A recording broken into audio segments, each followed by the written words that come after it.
So, ladies and gentlemen, on this latest vintage Montreal Canadian podcast, we're going to take a look at the other great Schutt for the Montreal Canadiens. And you're saying to yourself, other great Schutt. What the hell are you talking about, Jeffrey? Well, there's Steve Schutt, great scorer and great player, hero in many playoffs for Montreal and regular season games. But what about a Schutt that doesn't spell the same as Steve Schutt? Does it ring a bell? Do the Sudbury Wolves ring a bell? Today on the Vintage Montreal Canadian Sports File, we're going to talk about the legend of Rod Schutt. Now, Rodney Gordon Schutt was born October 13th, 1956 in Sudbury.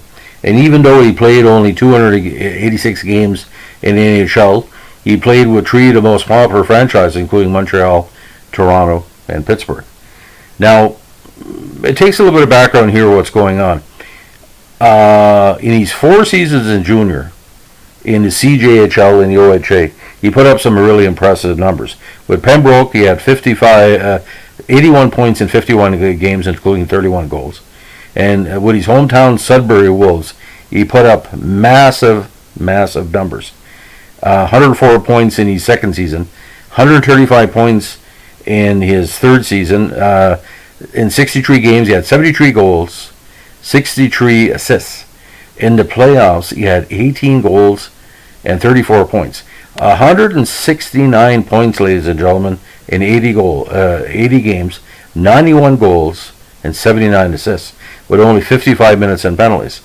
So Montreal had all these big number one draft picks.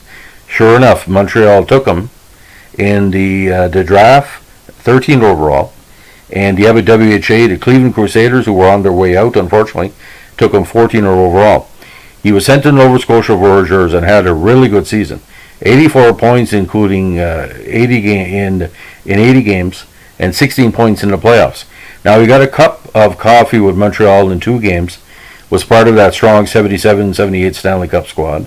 And 78 in his second season with the Voyageurs, he had 80 points, including 36 goals and 11 points in the playoffs, including 4 goals.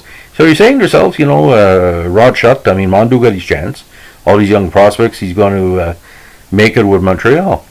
He didn't make it with Montreal. Montreal pawned him off to the Pittsburgh Penguins.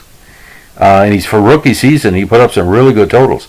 45 points, including 24 goals. 80-81 was his breakthrough year. I said in previous podcasts, when he's playing on the line with Peter Lee, which is a Montreal Canadiens prospect, and Greg Malone, great player. 60 points in 80 games, including 25 goals. So you're saying to yourself he's going to really make it as a Penguin. But for some reason, he started to fade away after that season, maybe because the line was broke up. 82, he split time with Pittsburgh and the Erie Blades of the AHL. 83, again, only 5 in a regular season. Put the big numbers in the minors with Baltimore, 34 goals. Split season again with Pittsburgh, and then he found himself kind of a person adrift.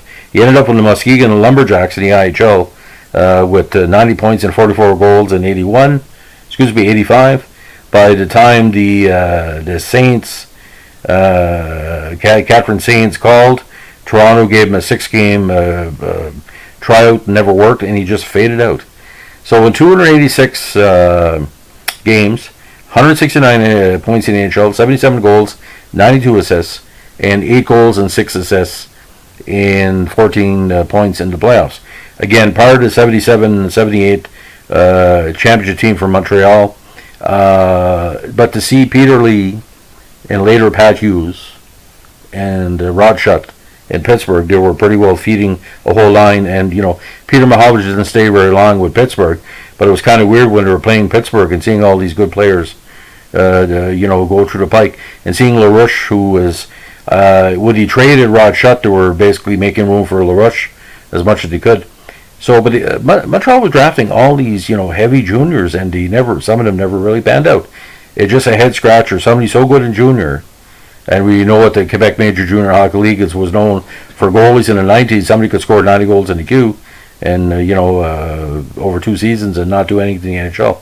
But for that time where Schutt was playing with the Pittsburgh in '81, when that Malone line, one of the best lines in the NHL, again with Peter Lee, it was a pleasure to watch, because Pittsburgh, there was no Mario Lemieux there.